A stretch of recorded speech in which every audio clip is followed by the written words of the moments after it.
All right, good morning, everybody. It is Jay again. And today we are going to have a pretty interesting video that I think a lot of you have been thinking about this whole time. And that is building a food forest in the desert in the middle of a drought, right? Now, how stupid is that, right? That's what the average person is going to say. They are going to say, well, the whole Southwest, Texas, a lot of regions here in the United States are experiencing extreme drought conditions right now. So why on earth would you be thinking about planting a food forest or adding a bunch of plants and trees to your yard that are going to require a lot more water? Well, that is a common thought, and of course that's what the average person is going to think. You know, less water, just kind of let everything go fallow and you should be good to go. But I think it's sort of counterintuitive to the whole reason that we have been doing this and the whole reason we've kind of set this up, and that is eliminating deserts all over the world. Okay, so that's really what we're trying to do, is stop the desertification of the planet, because deserts are expanding and there is really kind of only one way to stop that, and that is by greening up the desert. Now, before I started this whole journey, I used to watch a lot of videos by a guy named Jeff Lawton, and he has a bunch of very good videos on greening up the desert. So when I moved onto this property, I've been here 12 years. When I moved onto this property, I started watching a lot of his videos, and I was very interested in what he was saying and his subject matter, which was basically greening the desert. And that was something that I am very interested in doing. And it's also something that I wanted to do here as soon as I moved into a property that I actually owned, is I wanted to plant some fruit and trees for myself. So that's sort of how the journey was started. Was I really never planned on doing a food forest or opening a nursery or trying to get people into plants and trees. This was more of a hobby for myself. So the more I looked into it, the more that I saw that there was more or less a need to have people have food security of their own and to enjoy this hobby and growing things out in the desert. So food forest, guys, food forest is the way to go, and it's also a way to stop the current conditions of the planet, which are not very good. So I'm going to go over some different tips today and some suggestions. And I'm also going to talk about a couple future projects that we have coming up and some future videos that I would like to do. One of those videos is on the beach that they're putting out here in Arizona. They're putting it down there in Queen Creek area. And I think that's kind of funny because we are all running completely out of water and they're still building out here like you wouldn't believe, guys. I've been here, I'm a native, I've been here my whole life, so I have seen the growth around the valley, and that is something that I'm definitely going to touch on this video. So this might be a little bit of a longer video, but we are definitely going to talk about a few things that I think will clear you guys up. So let's get going. Okay, so I think the first thing we need to start with, or the first explanation, is what is a food forest, right? So a food forest is basically when you take a plot of land that has more or less nothing on it, and you start to create layers and build layers as though you would see out in an actual food forest or out in the forest, right?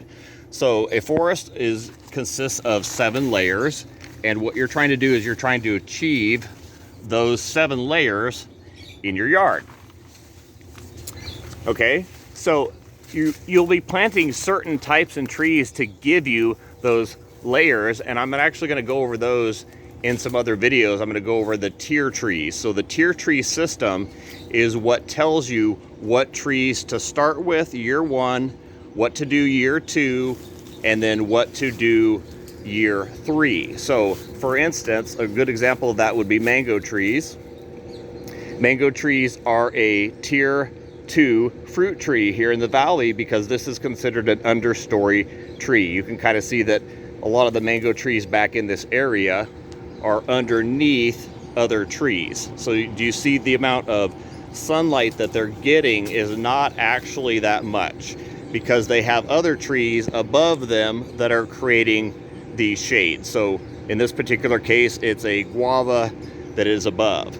So when you create these layers, guys, you can see that you're keeping a lot of your humidity in, and you're keeping a lot of the water at the actual place that it needs to be, which is at the root zone of the tree, which is down here. So if you'll notice, if I go just right over here to the side, it's dry right over here. It's dry as a bone, right? So like this area doesn't need irrigated because the root system's not there. The root system is down underneath here, underneath all this mulch, where it's kept cool, and it's also kept protected from the elements. So when you water something like this, the water is going to stay down in there, and it's going to stay moist. So as we kind of dig this back, we get into more and more moisture. And I mean, there's even earthworms right on the surface there, right below the leaves, right? So if something is wow, he's a lively one.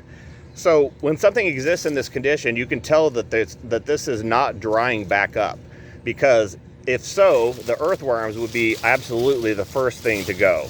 Now they're right on the surface, and they're even just below the surface. So we know that these areas are kept well protected and well mulched. So the root system is allowed to be kept cool on these plants. Wow, earthworms everywhere, right? So we know that that's the case. We know that this is not evaporating from the yard, so we're not losing water loss through the ground or through the canopy, through the top of the trees, because we've got pretty much full coverage up there at the top of the trees. Okay, now another thing that a food forest provides for you is obviously food. Okay, so the first most important thing there is your food and your food security, right?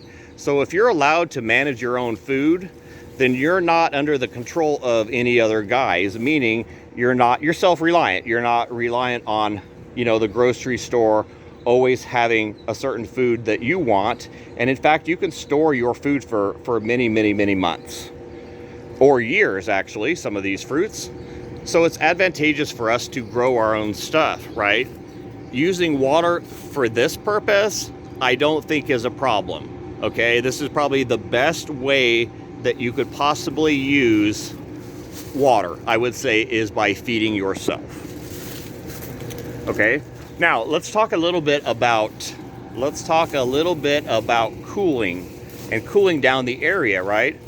So like I said, I was born here in 1977. I'm getting old, guys, 45. So I've seen it change around here. I've seen it change quite a bit. You have to remember that when I was 16 and growing up around here, it was a lot different. And I think a lot of you that are native here will agree with me or realize that when I start talking about how it used to be. So it used to be extremely cool during monsoons, and it would also rain for a very, very long period of time. Okay, it wasn't these little flash flood rains that we get now.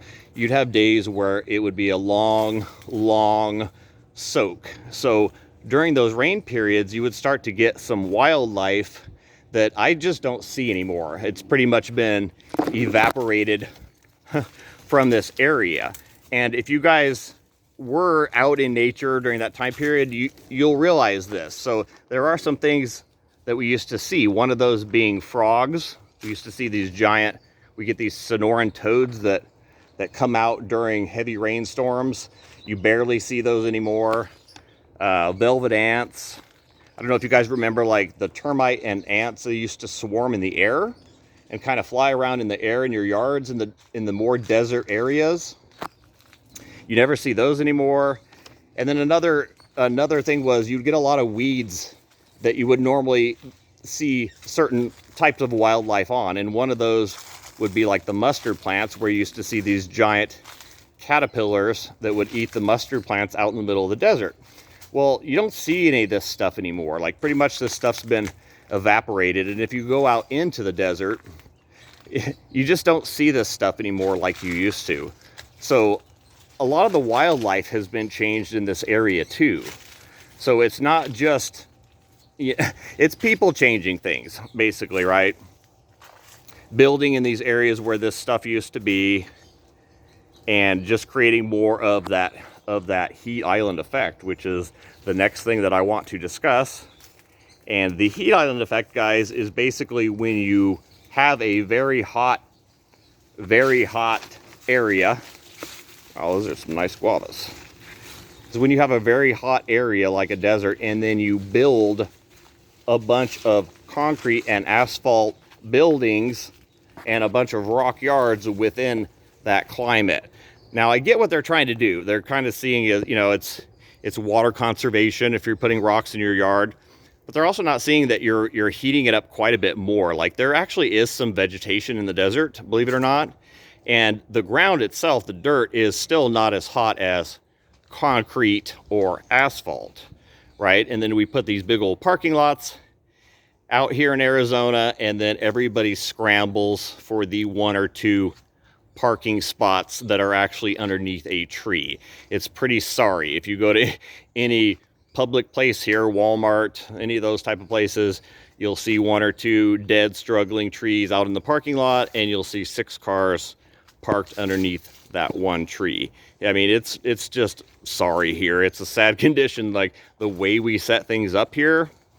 I mean, if nothing else, you could put some shade structures in a parking lot and then put solar panels on them and give somebody some shade. Maybe they would maybe they would actually park there. So we just do things so weird here, guys. I mean, oh, it's nice here, standing right here. It is so nice and cool and green, and it's just a whole different environment. And I'm not using anywhere near the water that you think you are. In fact, it's, like I said, it's counterintuitive. Once you get your system established, you're actually using way, way less water, because you're using drips now on these larger trees, and they just don't require the water that they did before, which is why I'm going to do another video on water harvesting, because once you're established here, you're usually pretty good to go. But if people aren't thinking about this yet, you may not be able to do this in years to come, because, like I said, they are going to start water restrictions, and it is good to have a fair amount of water to start up with, especially if you're going to cover a large area of your property. Okay, so mulch and shade, guys. Mulch everything. You can see that all the leaves are left here in the yard, and this is probably would be considered a landscaper's nightmare. But you can see that all the leaves that have fallen are just left in the yard, and anything and everything that does. So it starts to pile up out here, and you start to get this really thick layer of that natural mulch. And this will be your compost for years to come. So now you don't have to feed your trees anymore. It's a self-feeding system. As they lose all these leaves and sticks and fruit, it's going to fall down onto the ground, and it's going to build soil over time. Just wonderful soil, black soil, rich soil. That's exactly what you're looking for, okay? So mulch and shade will keep the water down for sure, okay? Another thing I want to kind of touch on is swimming pools, and the amount of swimming pools that are here in Arizona. And I'll tell you too, this is kind of funny, and I think a lot of you will agree with this also, is not very many people even use them, okay? And why don't they use them? Well, you should see the average backyard here in Arizona, guys. It is a rock border around their pool, and then it is the concrete of their pool, and then it's their pool. And there's nothing around it, and there's no way to really put anything around it, because they've eaten up all the space around the side, except for maybe like a 2 or 3 foot little space that goes around the pool. So can that be still done? Yeah, it can still be done, but you got to remember, none of those are going to actually shade or cool down the pool so that you can be in it, right? And so what would you do? Well, you'd put some trees or some shade near the pool. So what's the other argument? Well, I don't want a messy pool. I'm getting tired of getting stuff in my pool. Well, at some point, guys, you have to pick your poison. And to me, I would rather clean the pool every once in a while than not have that cooling out there to where I can use it all summer. I mean, I think the whole reason of having a pool is to probably use it in the summer, and nobody does, guys. I hear it all the time. Kids are not out there in that pool. That pool is like 105 degrees. It's gross, feels like bath water. So it really does help to either have some sort of a gazebo over the pool, which would also slow down the evaporation, and or some plants and trees around it, like I've done in a couple videos previous to this, right? You have to pick your poison at some point, right? And I would rather be outside all year long in a yard that stays, 10 degrees, 20 degrees cooler than the average yard. It's going to make me more likely to be out here amongst this. Not to mention the added benefit of being able to pretty much pick a piece of fruit every day of the year. There's something out here that is constantly fruiting. So I'm trying to do a little walk around the yard here too, so you guys can kind of see how it looks here in the middle of July. It actually looks pretty good. It actually looks quite good, quite stunning. For it to have been so hot and dry this year, guys, we are losing a lot of trees, or a lot of people are losing a lot of trees this year, and it's just due to the excessive heat, and there are going to be some losses every year no matter what. There's nothing you can really do about those. Okay, so now let's talk about watering time. So it's kind of interesting because Vegas has mandated some watering times, and we will eventually be mandated some watering times here too, which is usually not during the middle of the day. So usually the times that are restricted are somewhere between 11 a.m. and 7 p.m., which makes sense because things are going to evaporate during those time periods, right? Especially if you're using, sprinklers. If you have sprinklers and a windy day, well, it's going to blow off most of that water. So now it's a waste of water, and don't do it during the day, which makes complete sense to the average person. So when do I water? Well, I water during that time period. I usually water 3-4 o'clock in the afternoon. And you would think, well, yeah, you're wasting water now. You're part of the problem. You're not listening to what they're saying to do. Well, they are the ones that kind of got us into this whole problem in the first place, right? By not monitoring the lakes and the reservoirs. So by doing it during that time period, guys, here's what I've observed happen. So when you water during the hottest part of the day, but you water smartly, right, and efficiently, instead of just blasting sprinklers, by having a drip system or a small spray system like what I have in the pots here, what is really happening is that plant and that tree is drinking that water and using it during the most efficient time for itself. So what do I mean by that? Okay, so if you water during the morning or during the evening, you have to realize that plants go to sleep, okay? And on some plants, you can really even see it, like mesquite trees, certain trees like that, nitrogen fixers, they'll close their leaves at night, okay? They're shutting down, they're going to sleep.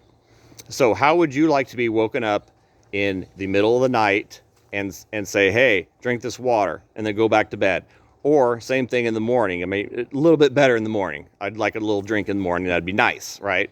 But when do you drink the most often? Well, you drink the most often during the middle of the day, which is what the plant does, which means it is going to take in the most amount of water that you put down instead of wasting it, and it's going to use it immediately. Then what does the plant do? Well, instead of it evaporating, per se, out of the soil, right, what the plant does is it transpires. So what it does is it sweats for the rest of the day. So you've given it during the hottest time period, it drank as much as possible because it's not sleeping, right? It sucks it all in, and it releases that sweat all day, which adds the cooling effect to the plants that are nearby it. So now you start to create this tropical, humid jungle, right, where your plants will thrive. I mean, look at these citrus. They look like California trees, and these are not California trees. Look how dark green these citrus trees are, right? So something is happening there, and you're keeping in the humidity. And I'll tell you, that's the #1 killer of your plants here. Guys, if you want to solve all problems with why your avocado trees aren't growing here, it's humidity. Guys, it's just, that's what it is, okay? I can prove that to you by the greenhouse over here, which is actually sort of another topic that I have on here, is if you want to really conserve water, well, then you can build yourself some sort of a greenhouse structure and know that that does not evaporate ever. Okay, so that pretty much stays wet in there the entire time. So we're gonna go peek over there because the next part of this is the swamp cooler, which is what is actually cooling this space down and actually cooling the entire yard down. I'm telling you, if even 5% of homes were like this in the valley, it would be a completely different climate.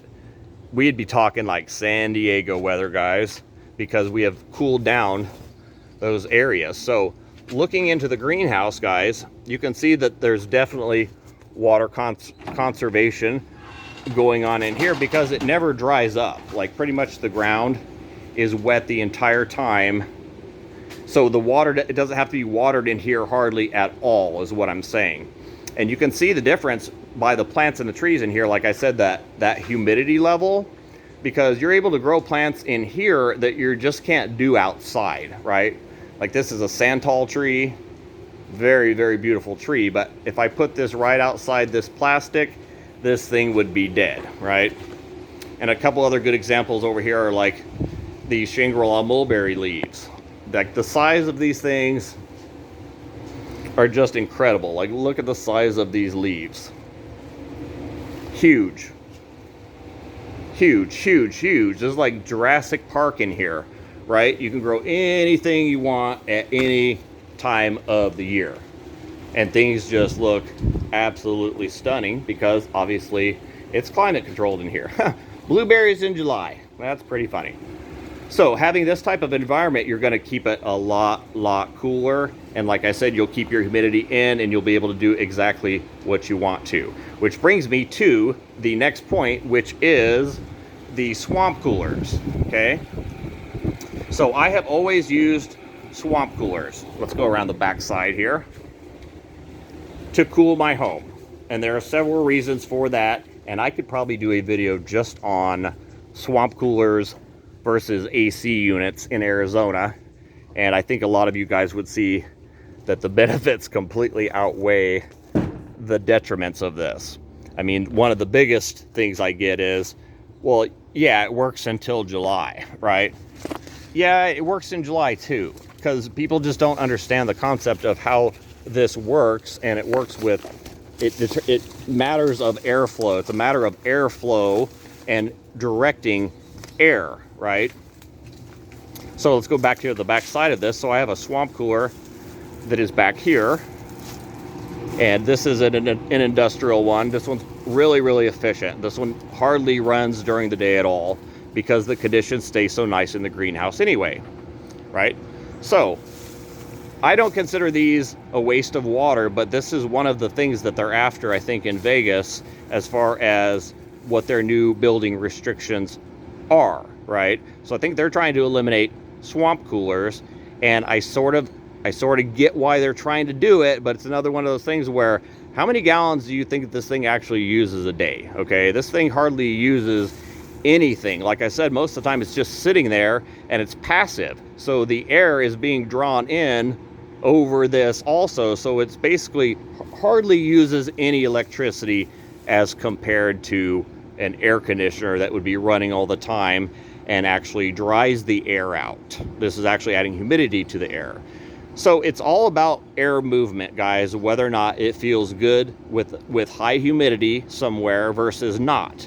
So a good example of this is when this shuts off and there's no air movement in there, it feels horrible. It feels horrific in there. It feels 100, 105 degrees, 110 degrees in there, and you would think you're gonna die, okay?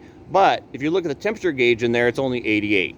So it's that humidity that's making you feel hotter. So as soon as the air kicks on, or if you have just a supplemental fan that's moving the air around, well, it's going to actually get cold in there, guys. You're going to freeze. So in my house, I freeze. I absolutely freeze at night. It gets cold in there, okay? So definitely the swamp coolers benefit here in Arizona. I mean, I'm going to do a separate video on just them, I think, if you want to put that in the comments below. But that is basically talking about adding cooling to the valley versus adding heat, which is what an air conditioner does. It compresses all that heat and it just sends it outside. So try planting a plant in front of a air conditioner, it's dead. I mean, that thing's just going to be heat blasted to death. Plant a plant near a swamp cooler and it's just going to do 10 times better. So I guess the goal is, what are you after? But I would say maybe stop picking on the swamp coolers, because I think that might be the smallest of your problems. You know, I think there might be pools might be a bigger problem, and grass and golf courses. Let's go after those first, okay? Let's maybe leave the people with their swamp coolers alone, especially those that choose it. I want this, okay? I want this. Leave me alone. So swamp coolers, pools, watering time of the day. Let's talk a little bit about temperature and around the valley. So you hear them say all the time, if the oceans change, 1 to 5 degrees, it really affects things, and it's really going to kind of screw the planet up, right? Well, we've done that here. So we've raised the valley temperatures and the southwest temperatures. We've raised it by those degrees. Now, you may not say it's all human caused, of course. A lot of the climate does change and kind of do this anyway a little bit, but let's just say that we've accelerated the process, okay?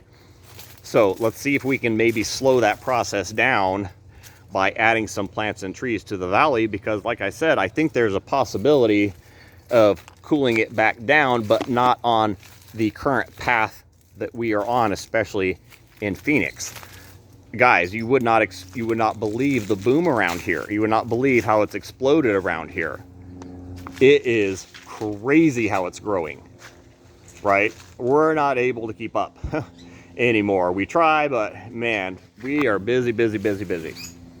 So the last thing I kind of want to touch on is the wildfires and the monsoons, and it almost seems like those two sort of correlate, and it may be just, it may not be, it may be just something that I've been thinking about or observing, but it seems like every time there's a wildfire in the, California, and it starts to cloud up the sky with all the ash and soot, well, it almost seems like, the next week, well, here comes our super heavy monsoon. Like, we seem to get it almost as though that were nature's cycle, is to kind of let some of the stuff burn so it can ash the sky, so it can rain again, and then refresh all those trees that burn down. It's almost like it's giving new life to the new babies, the new baby seeds that have fallen.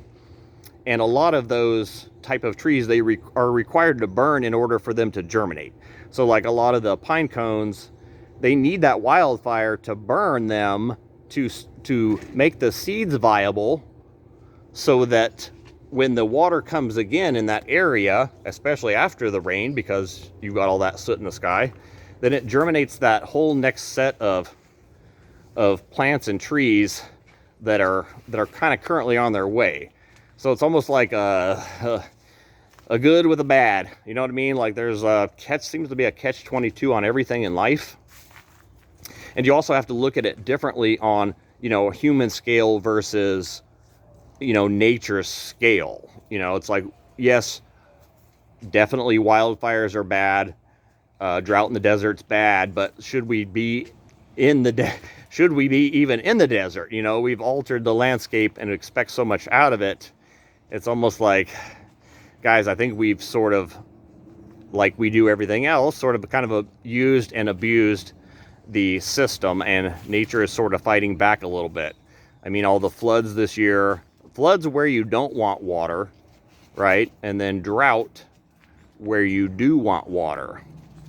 So the whole state of things right now is sort of screwed up. But I really kind of wanted to refocus everybody on why we are doing this and what a food forest is, and if we can actually help the problem by doing this. I mean, I can't see that it would really make it any worse than it already is. This way, at least a few people would eat.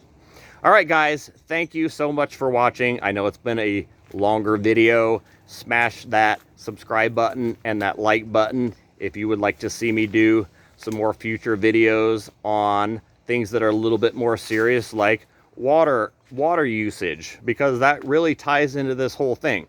I know a lot of people don't like bad news, but if you're prepared for it, it's much better than kind of sticking your head in the sand. And I would rather know what's coming and how to fix things than be ill prepared when those things do eventually hit you. Okay, so guys, get going, use your resources. I have a group called Phoenix Fruit Growers on Facebook. That is a really good group to join if you would like to know about growing things here in the valley. I also have a nursery called Arizona Fruit Trees, where you guys can come by and take a look at what's growing and what will work here in the valley, right? And we're also working on some possibilities of some new places to visit. And I'm definitely going to do some videos with some other people that are in this field here. And I definitely don't want to do some water harvesting videos for you guys, and maybe talk about some of the reservoirs and how water is being used here. So a little bit of a different video, but not really, guys. Thank you for watching. Please subscribe.